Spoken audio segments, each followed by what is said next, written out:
welcome to Weather on the Go, all your weather coverage.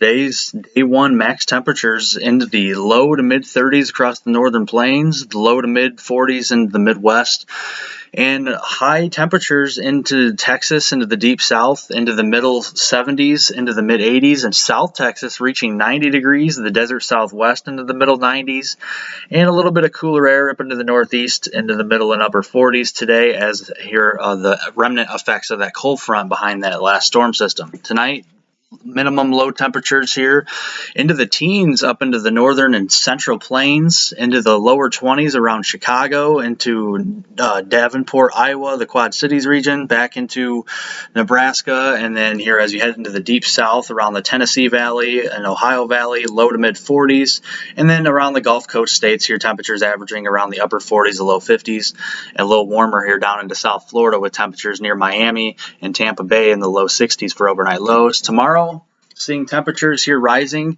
into the south here, back into the 80s to near 90 in South Texas, around 80 here across most of Florida into central and southern Florida, almost near 100 degrees down near the Phoenix area, getting down into the desert Southwest. Still the cold air bottled up here into the northern plains and the upper Great Lakes and Northeast regions here, with temperatures in northern Minnesota only reaching the middle 20s. Chicago back over towards Cincinnati, getting up into the middle and upper 30s, and then down towards Kansas City, getting down towards Paducah, Kentucky, maybe even towards Nashville into the middle and upper 50s as we head into tomorrow. The Climate Prediction Center's 6 to 10 day temperature outlook here shows below to much below average temperatures across the middle of the country, with slightly warmer than normal temperatures across the west coast, and much above average temperatures, especially across the southeast and especially across the Florida Panhandle, with temperatures that could be around 20 to maybe even 25 degrees above normal for this time of year. The 6 to 10 day precipitation outlook from the Climate Prediction Center has slightly below normal precipitation across most of the west coast and into the here deep south around southern portions of Texas. Also a little area up into the northern plains. The rest of the country here at least above normal precipitation, with much above normal precipitation centered on the Ohio Valley, the southeast, and the Tennessee valleys, getting down toward the Arklatex and into the Dixie Alley region, where here a couple of storm systems could drop some more significant rainfall here into the coming week or so as we head into early April here as we go forward. The cold air here with the storm system coming up here into next week will be dumping some snowfall across the northern plains. A few inches of snow can be expected here from South Dakota, here especially central and eastern South Dakota, into central and eastern North Dakota, much of the state of here Minnesota. The heavier amounts I think will stay around Minneapolis, St. Paul on northward toward the Canadian border, where snowfall amounts could average around 5 to 8 inches worth of snow, especially from central Minnesota on up toward northern Minnesota here, and maybe even a few inches, like I said, here into eastern portions of the Dakotas with that storm system coming up next week. That will be on the cold side with kind of a little mixed zone of ice, sleet, and freezing rain, that type of setup here across southern Minnesota, and then here getting on the warm side of things here farther to the south.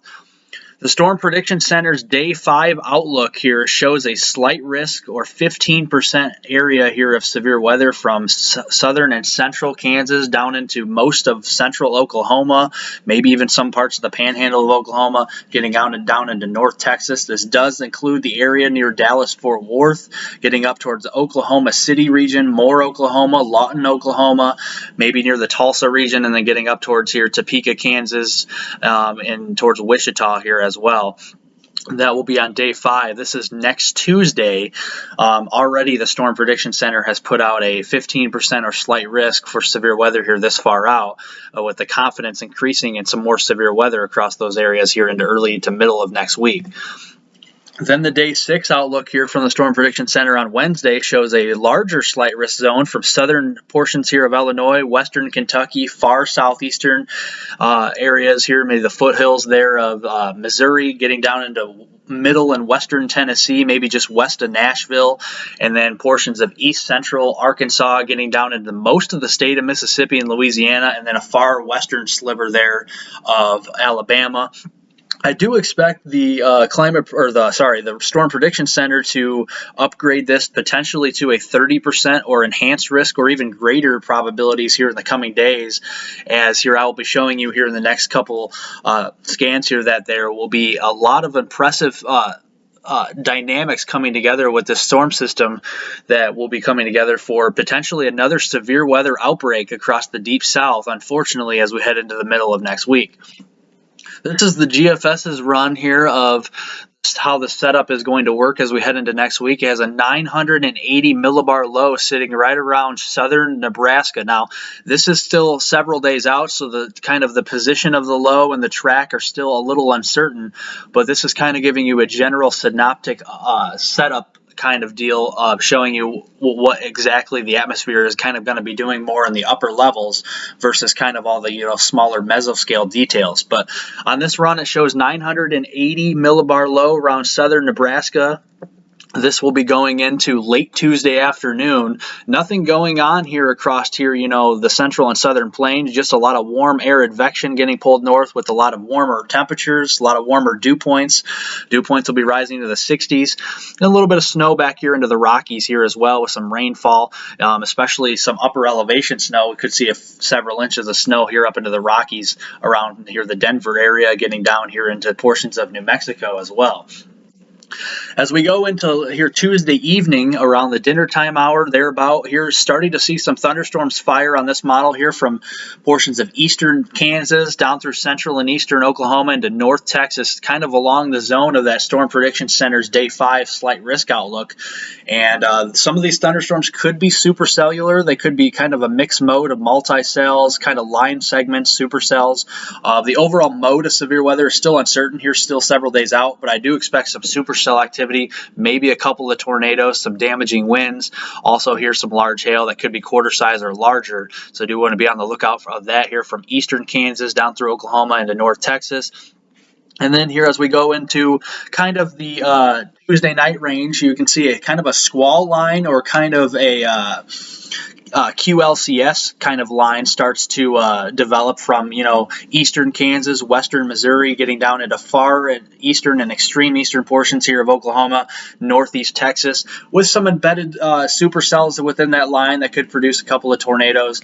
I think the main mode of severe weather on Tuesday will probably more be on the lines of damaging winds and hail, winds that could be in excess of 60 miles per hour with this line, also some quarter-size hail potential, but a couple tornadoes along at least the leading edge of that line where you can see some spin-ups here, some brief spin-ups cannot be ruled out. Now, as we move along here, this will be Wednesday afternoon. This line will continue to move eastward here overnight. Some general thunderstorm activity expected up here into Wisconsin, eastern Iowa, west central Illinois, getting up into portions of Missouri. The severe weather threat will stay down into southern Missouri, portions of Arkansas, getting down to Louisiana, far east Texas here as we head into Wednesday afternoon.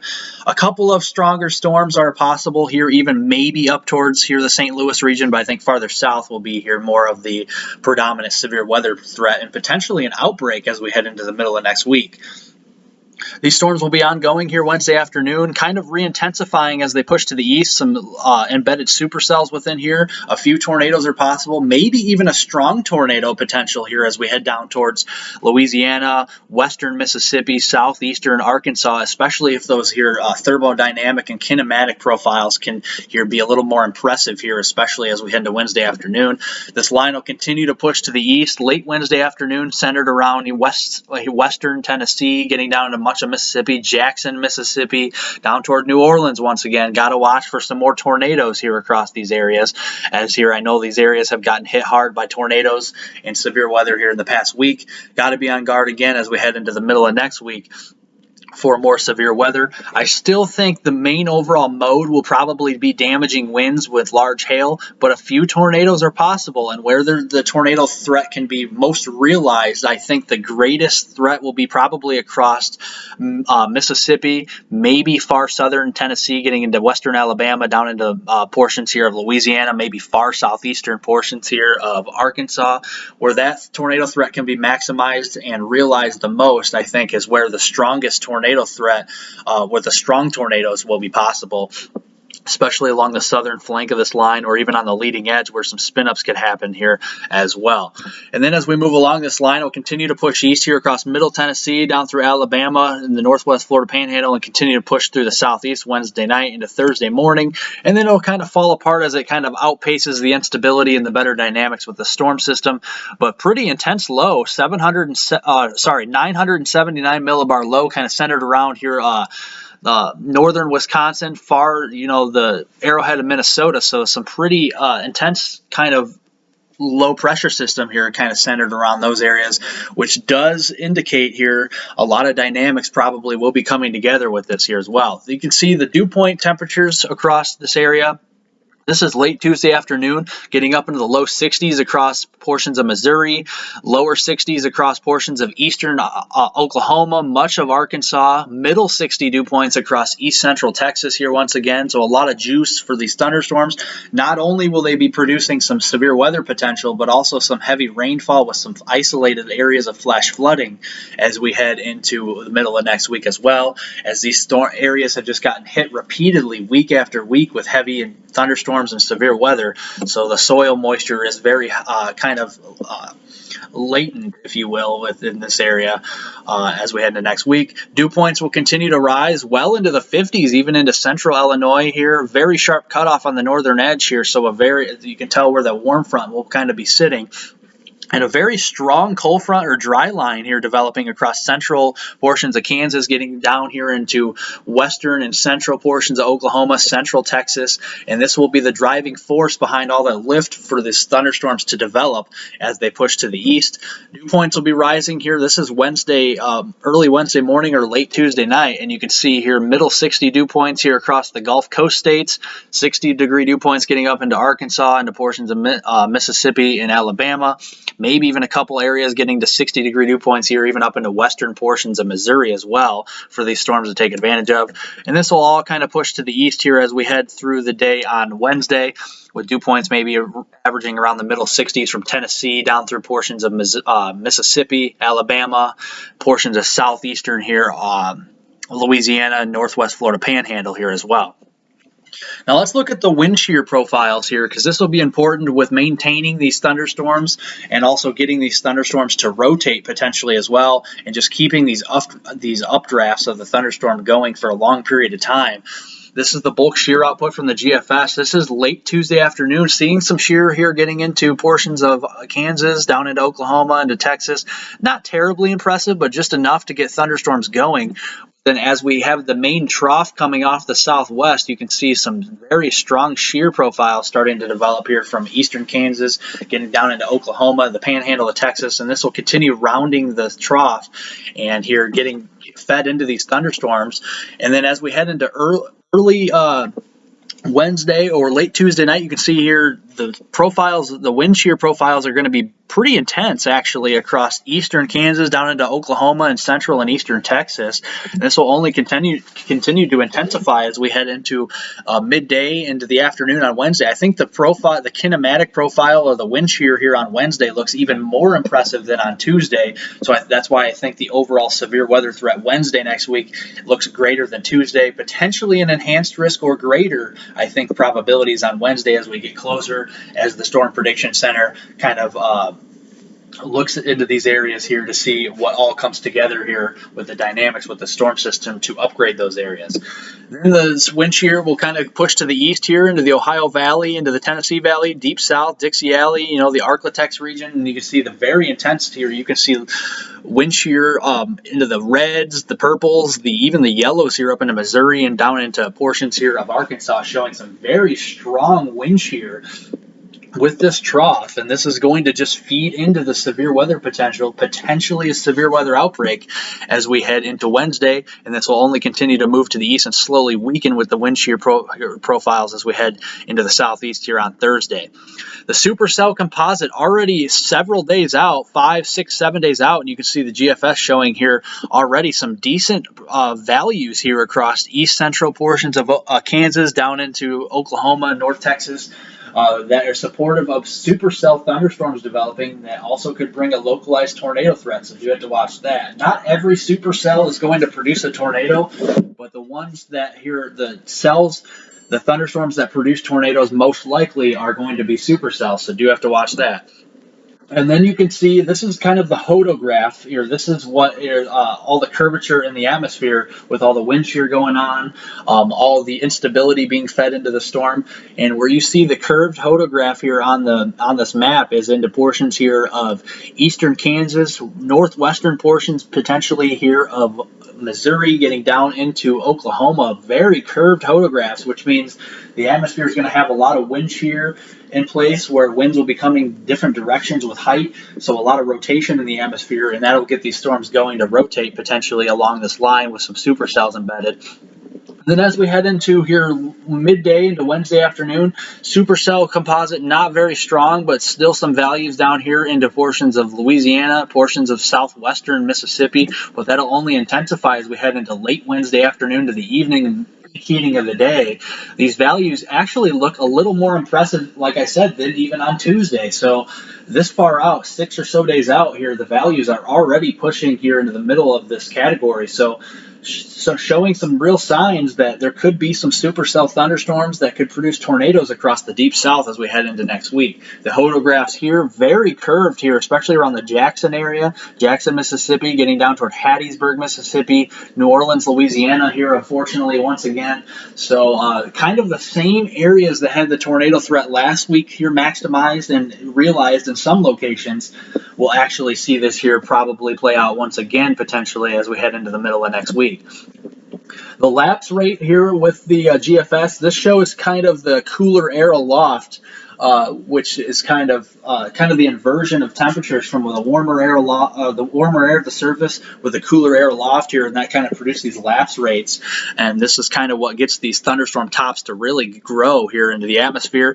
Pretty high values here up into central and eastern Kansas, getting down here into the Arklatex region, and this will only continue here with you can see the values of lapse rates kind of from southeastern portions here of Missouri, getting down into the Tennessee, Ohio Valley, down into the Arklatex, into eastern Texas. Values kind of centered around 7 to 7.5 degrees Celsius per kilometer. So it's some pretty good lapse rates to get these really strong, tall updrafts going with these thunderstorms to support some potentially significant severe weather, and that'll only continue here into the deep south as we head into Wednesday. The total rainfall, 120-hour precipitation rainfall here. You can see rainfall centered around central northern Texas, eastern Oklahoma, getting up here into the midwestern regions. Some rainfall across those areas. Actually do probably need some rainfall, especially across portions of Oklahoma, Kansas, maybe some more areas here into Texas as there are ongoing drought into those areas, so that would be some welcome news. The highest rainfall amounts of around an inch, maybe inch and a half, with some embedded heavier rainfall with some thunderstorms centered around Oklahoma into North Texas here as we head through the rest of this month into the first day or so of April. This is the vorticity map here. This is showing the longer range kind of weather pattern in the upper part of the upper pattern across the upper levels of the atmosphere, and you can see after the storm kind of moves away that you're kind of going to get back into like a northwest flow across the northern and northeastern sections of the country, kind of more of a ridging type of atmosphere here across the southwest with ongoing drought, warmer conditions continuing. This is going to go all the way through April here, and northwest flow will continue here through probably the first week or so of April across the northern plains and the Midwest, Northeast, seeing the cooler temperatures with a big ridge here across the western half of the country with continued warmer air across those areas and drier conditions with eventual thunderstorms and storm track, and potentially another significant trough here developing into the desert southwest as we head into early portions here of April around the 5th, 6th, 7th time frame, and that will here dig into the southwest and move to the east. And yes, atmosphere here will lock and reload, and potentially another severe weather setup here as we head into the first week or two here of April as we head into the central and southern plains and the deep south once again. with repeated rounds of thunderstorms and severe weather. So remember to like my video, and remember to subscribe to my channel, as I will have content all week long regarding this upcoming storm system and the severe weather potential as we head into next week. And also, if you have any questions or comments, I will be available all afternoon and all day and all week to answer those questions. So thank you.